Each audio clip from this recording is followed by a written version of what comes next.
Halo semuanya, selamat datang di alur MP4. Dan kali ini adalah alur drama Korea Love Affairs in the Afternoon Part 1. Drama perselingkuhan ini rilis tahun 2019 dan merupakan remake dari drama Jepang 2014 berjudul Hirogao.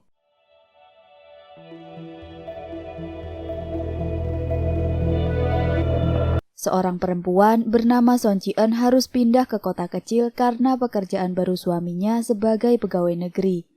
Di kota barunya, ia begitu kesepian. Wajahnya terlihat sendu setiap saat. Tapi Ji-eun adalah wanita yang tulus dan pendiam. Malam itu suaminya pulang kerja. Bukannya menyapa istrinya, Cangkuk langsung menghampiri dua burung peliharaannya. Cangkuk sudah menganggap Sarang dan Mideng layaknya anak sendiri. Sarang yang berarti cinta dan Mideng berarti setia. Istrinya juga ia panggil sebagai mama burung. Sarang Oma, katanya. Ji-eun menyuruhnya makan namun ia mengindahkannya. Ia terus mengajak burungnya berbicara, kemudian bertanya apakah Ji-eun sudah memberi makan anak-anak. Ji-eun tidak menjawab.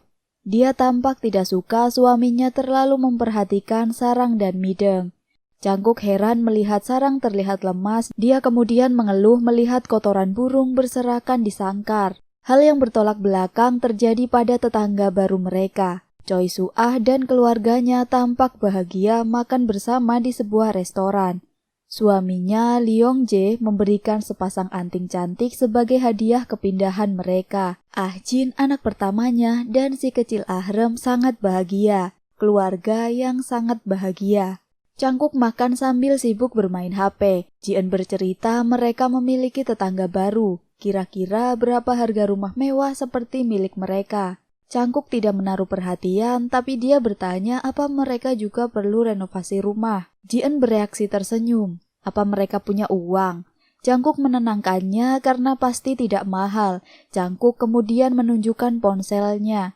Sebuah gambar sarang burung di sana.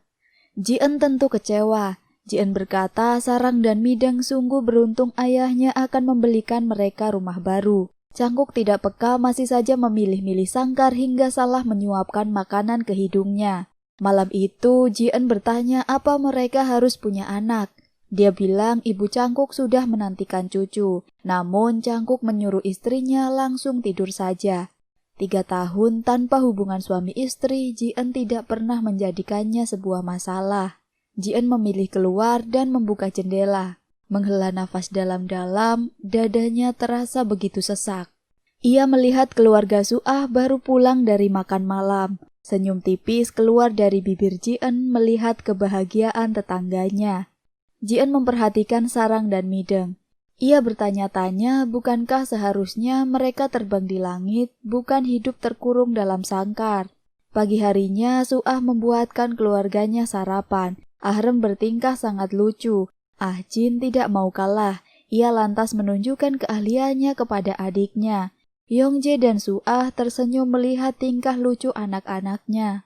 Cangkuk meminum sedikit jus buatan istrinya, mengatakan tidak sarapan karena sudah terlambat. Namun ia cukup lama pamit kepada kedua burungnya. Ji-eun kemudian memberikan bekal kopi kepada suaminya. Cangkuk kembali membalikan badan. Ji-eun sedikit berharap akan dicium sebelum suaminya pergi. Ternyata Cangkuk hanya berkata jangan lupa mandikan anak-anak hari ini. Kemudian dia pergi dan dengan acuh menyenggol sepatu Ji-eun yang sudah lusuh.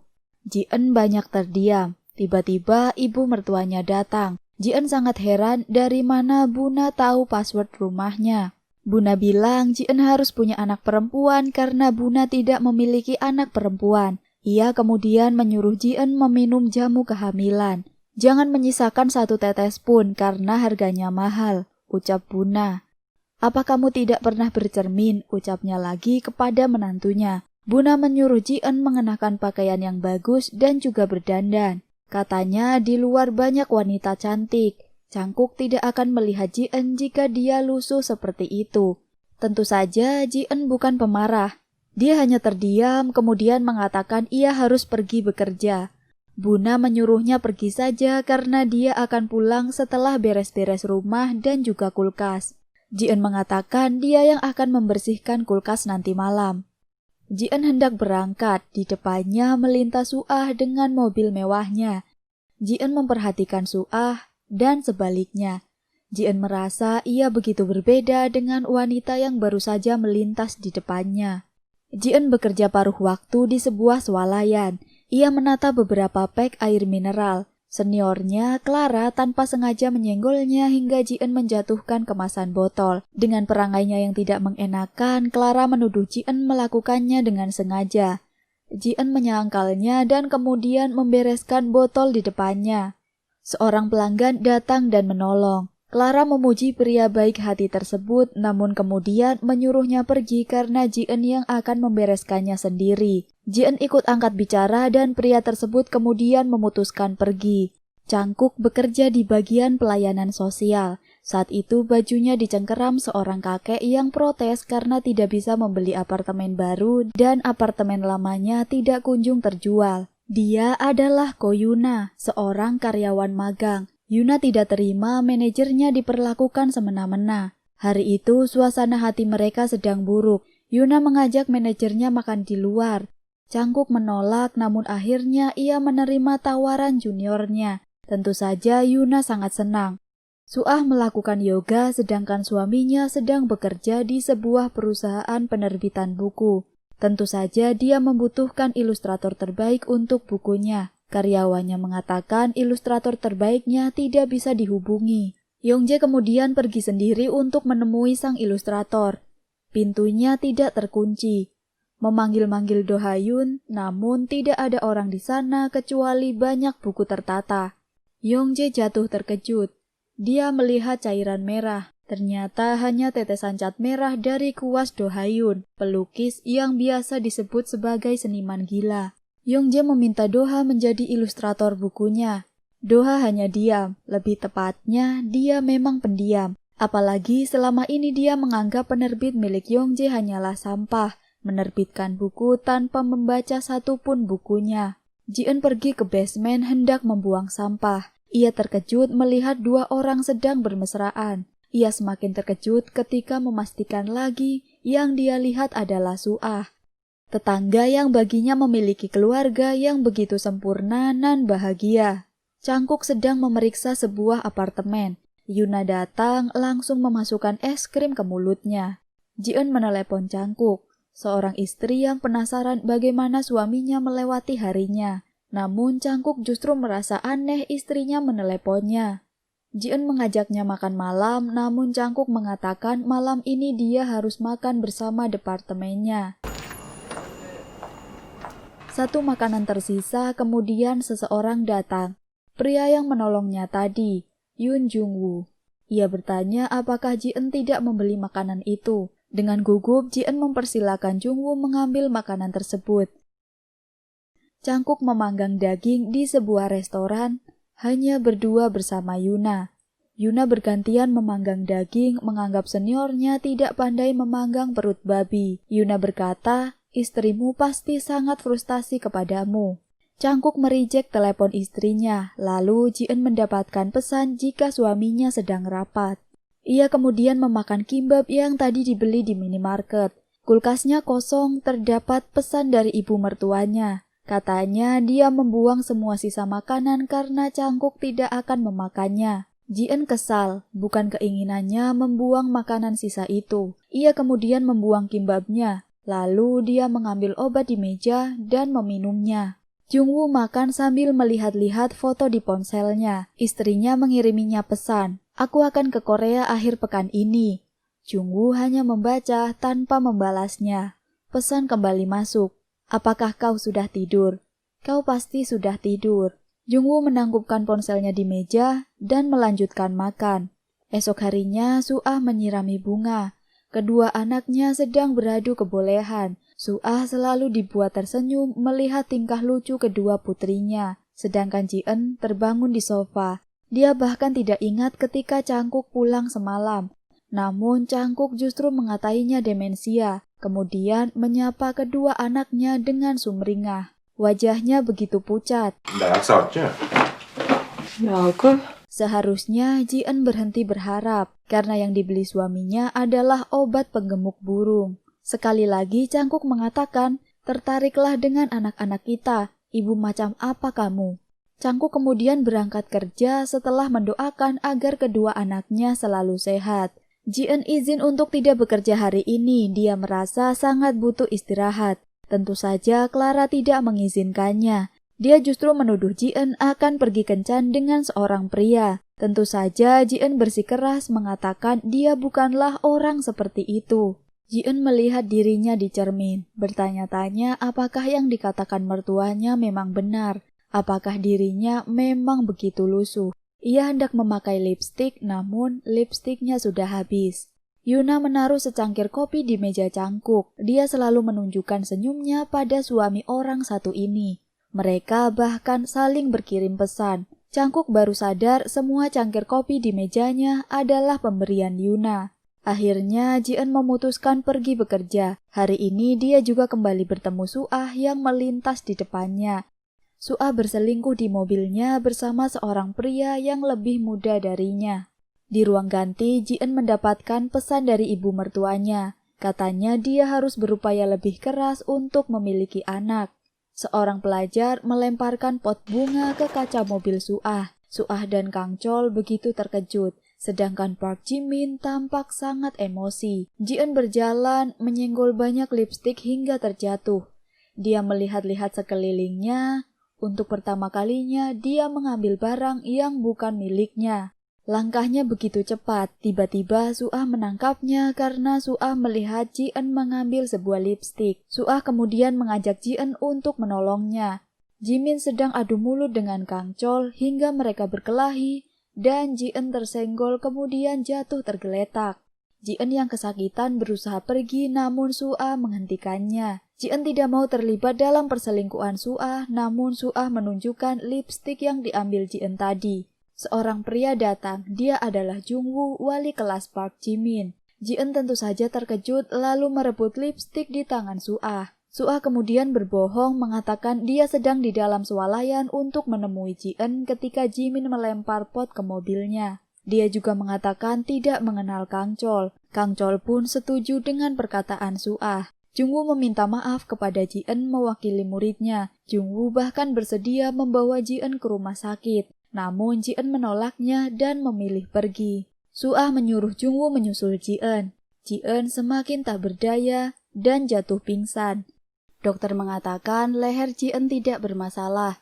Namun berdasarkan demam dan ruam di belakang leher, Ji-eun menderita herpes zoster atau cacar api. Tentu saja dia begitu kesakitan. Ji-eun tidak menemukan sepatunya. Jung-woo pun datang membawa sepasang sepatu untuknya. Jung-woo menjelaskan hak sepatu Ji-eun rusak dan dia tidak menemukan tempat reparasi sepatu di sana. Jung-woo membantu Ji-eun memasangkan sepatunya. Ji-eun merasa tidak enak namun juga tidak bisa berkutik. Kemudian Jung-woo mengantar Ji-eun pulang menggunakan taksi. Jung-woo meminta nomor telepon Ji-eun agar dia bisa membayarkan perawatan selanjutnya. Jung-woo kembali meminta maaf atas nama muridnya dan mengatakan Ji-eun menderita herpes zoster. Jung-woo kemudian menyuruh Ji-eun memperhatikan kesehatannya. Suah datang bersamaan dengan perginya taksi Jung-woo. Ji-eun meminta mereka untuk berbicara. Ji-eun begitu kesal dibawa ke dalam perselingkuhan Suah. Ji-eun tidak habis pikir Suah tidak malu dengan perselingkuhannya di basement kemarin. 부족함 없는 분인 줄 알았는데. 난 그냥 내 삶을 사는 거예요. 행복해지기 위해. Terang-terangan Suah mengatakan bertemu pria di hari kerja dari jam 3 sampai jam 5 sore. Tidak ada perasaan, hanya dua tubuh yang bertemu, katanya. Kemudian Ji-eun pergi dan berharap mereka tidak pernah bertemu lagi. Ji-eun merasa sangat kecil dengan percaya diri Suah. Ji-eun benar-benar percaya perselingkuhan adalah suatu kejahatan. Dari balkon rumahnya, Ji-eun melihat kejauhan. Suah menjemput Ahrem di depan rumah. Dia terlihat sebagai ibu yang sangat baik terhadap putrinya. Tentu saja Ji-eun sangat heran. Ji-eun terus menyesal telah mencuri sebuah lipstik. Kemudian dia menaruhnya di kandang burung karena terlalu malu untuk membuangnya di luar. Ketika Ji-eun sedang tidur, suaminya pulang bertanya apa yang terjadi dengan leher Ji-eun. Ji-eun mengatakan dia hanya terkilir ketika bekerja. Kupikir itu sesuatu yang serius, timpal cangkuk. Cangkuk makan dan terus mengoceh perkara kedua burungnya. Padahal berkali-kali Ji-en menghela nafas menahan sakit. Ji-en kemudian pergi ke kamar mandi, merasakan ruam di belakang lehernya. Sengaja menyalakan keran agar menyamarkan suara tangisnya. Tentu saja hatinya begitu sakit. Itu pasti sangat menyakitkan, pasti sangat sulit bagimu. Hanya itu yang dia harapkan keluar dari mulut suaminya. Bukannya, kupikir sesuatu yang serius. Esok harinya, Ji-en mendapatkan pesan dari Su-ah yang entah dari mana mendapatkan nomor ponselnya. Sebelum berangkat kerja, Ji-en hendak membuang sepatu pemberian Jung-woo. Namun, Su-ah tiba-tiba saja datang. Su-ah kembali menegaskan tentang SMS-nya, mengajak bertemu Ji-en jam 3 sore nanti. Saat sedang bekerja, Ji-en mendapatkan pesan dari Jung-woo. Jung-woo menanyakan kesehatannya, juga berkata akan mengembalikan sepatu Ji-en yang tertinggal di taksi. Ji-en menyuruh Jung-woo untuk membuangnya karena sudah rusak dan usang. Namun Jung-woo menunjukkan sepatunya baik-baik saja karena dia sudah memperbaikinya. Tak sengaja Ji-en kembali bertemu Su-ah. Su-ah terus meminta Ji-en menemuinya jam 3 nanti, kemudian memberikan kartu lokasi tempat mereka bertemu nanti. Akhirnya Ji-en menemui Su-ah di sebuah kafe hotel. Ji-en selalu kesal dengan satu tetangganya itu. Mengapa dia terus saja dipanggil, padahal dia berharap mereka tidak pernah bertemu lagi. Su-ah terus berbicara omong kosong, bertanya apakah Ji-en menyukai Jung-woo. Ji-en pun kesal dan memilih untuk pergi. 여기요, 선생님. Jung-woo di sana berkat Su-ah. Sepertinya Su-ah memang wanita kaya yang bisa melakukan apapun sesuai kehendaknya. Jung-woo mengembalikan sepatu Ji-en, kemudian Ji-en menandatangani surat pernyataan untuk tidak menuntut perbuatan Jimin. Jung-woo memilih pergi ketika Su-ah mengajaknya berkencan selama 1 hari. Ji-en pun pergi setelah mengatai Su-ah adalah jenis wanita terburuk yang pernah dia temui. Namun Ji-en kembali meninggalkan sepatunya. Su-ah kemudian pergi ke salah satu kamar di hotel tersebut dan bertemu selingkuhannya. Tentunya berbeda dengan laki-laki yang sebelumnya pernah dia temui. Dalam perjalanannya, tak sengaja Ji-en melihat Jung-woo. Awalnya dia hendak melewatinya saja. 뭐 하세요? 예? Ji-en meminta maaf atas lelucon Su-ah di kafe tadi walaupun Jung-woo mengetahui Su-ah sedang tidak bercanda. Ji-en kemudian pergi dan memutuskan kembali lagi. Dia meminta maaf sudah berbohong di kantor polisi. Park Jimin lah yang benar. Su-ah sedang bersama pria di dalam mobil ketika Jimin melemparkan pot bunga. Jung-woo tersenyum, merasa senang Ji-en mengatakan kejujuran. Mereka kemudian mengobrol. Bunga bienwit di depan mereka. Ditarik perlahan dan dalam. Itulah arti bunga tersebut. Tak lama setelahnya, Jung-woo mendapatkan pesan dari istrinya untuk menjemput di bandara. Ji-en terkejut mengetahui ternyata Jung-woo sudah beristri. Jung-woo juga melihat cincin di jari manis Ji-en dan bertanya, "Tentu saja aku juga sudah menikah," jawab Ji-en. Jung-woo kemudian pergi meninggalkan Ji-en. Di bandara, Min Yong lebih memilih memeluk suaminya dulu daripada ayahnya. Dalam perjalanan, Min Yong begitu merindukan aroma suaminya. Tidak berubah seperti sebelumnya, wajah Jung-woo tetap saja sendu. Ji-en berjalan di depan kantor Cangkuk. Tentu saja dia langsung menelepon suaminya. Layaknya istri lainnya, dia menanyakan kegiatan Cangkuk hari ini. Cangkuk mengatakan dia bekerja di luar kantor bersama atasannya. Rasanya berbohong sudah menjadi hal lumrah bagi Yuna dan Cangkuk. Cangkuk juga mengatakan dia akan makan malam bersama manajernya. Mertua Jung-woo tampak sangat baik, namun mereka buruk dalam membaca situasi. Karena Jung-woo sangat tidak nyaman ketika dipaksa akan dibelikan rumah oleh mertuanya. Min Yong juga memaksa suaminya untuk pindah ke Seoul, karena sebenarnya banyak sekolah Seoul yang ingin mempekerjakan Jung-woo, namun selama ini Jung-woo selalu menolaknya. Di rumahnya, Su-ah menyiapkan makanan untuk pesta kepindahan rumah mereka. Saat itu dia mendapatkan tamu, suaminya kemudian menawarkan diri untuk membuka pintu. Dia adalah Kang Chol, selingkuhan Su-ah ketika di parkiran swalayan. Tiba-tiba Ji-en datang memanggil Kang Chol mengatakan jika dia salah rumah. Sebelumnya Su-ah menelepon Ji-en meminta tolong untuk membawa Kang Chol pergi. Suah kemudian keluar dan bertingkah seakan dia baru pertama kali bertemu Ji-en dan Kang Chol. Ji-en menasihati Kang Chol untuk menyerah karena Suah sudah bersuami. Saat itu juga Buna melihat mereka berdua. Parahnya Kang Chol justru berlutut memohon agar Ji-en mempertemukannya dengan Suah. Suah membukakan pintu untuk seorang tamu. Dia adalah Do Ha-yun. Dia pun masuk setelah melihat Yongjae. Disusul para karyawan Yongjae di sana. Yongjae pesta bersama rekan-rekannya, sementara Suah tersenyum melihat keakraban antara Ahrem dan Doha. Suah mengantarkan teh. Saat itu juga Ahrem berkata jika Doha menggambar ibunya. Ahrem kemudian pamit kepada Doha sebelum naik ke lantai 2. Setelah itu, seorang karyawan Yongjae membuat keributan karena sedang mabuk. Doha melarang Suah untuk mendekat. Yongjae kemudian memarahi karyawannya. Doha akhirnya pergi dan tidak akan mempertimbangkan proposal Yongjae. Jungwoo melihat hasil jepretan DSLR-nya dan melihat satu foto Ji-en yang tak sengaja terjepret olehnya. Jungwoo kemudian mendapat telepon dari istrinya, mengabari jika mulai semester depan dia akan mengajar di Universitas Seoul. Dengan wajah sendunya, Jungwoo mengucapkan selamat kepada Min-young. Yongjae membuang selembar kertas milik Doha yang tertinggal, gambar seorang wanita. Suah melihat kesamaan gambar tersebut dengan fotonya ketika dulu dia masih melakukan balet. Ji-en mengambil sepatunya di loker swalayan. Aktivitas harian mereka di lingkungan yang sama membuat Ji-en kembali bertemu Jungwoo. Dua wajah sendu yang akhirnya kembali bertemu. Jungwoo melihat tali sepatu Ji-en tidak terikat. Di lain tempat, Cangkuk sudah semakin terbiasa menikmati minumannya bersama Yuna. Mengulang momen di rumah sakit, Jungwoo kembali menalikan sepatu milik Ji-en. Tanpa sepatah kata pun, Ji-en pergi meninggalkan Jungwoo. Dia mengayuh sepedanya begitu kencang. Ji-en merasa kini dia benar-benar tersesat di dalam labirin. Dia mulai berpikir apakah Suah benar bahwa perselingkuhannya itu membawa bahagia. Dan episode 2 pun selesai. Itu dia alur cerita Love Affairs in the Afternoon part 1. Jangan lupa subscribe alur MP4 agar tidak ketinggalan part selanjutnya. Dan terima kasih sudah menonton.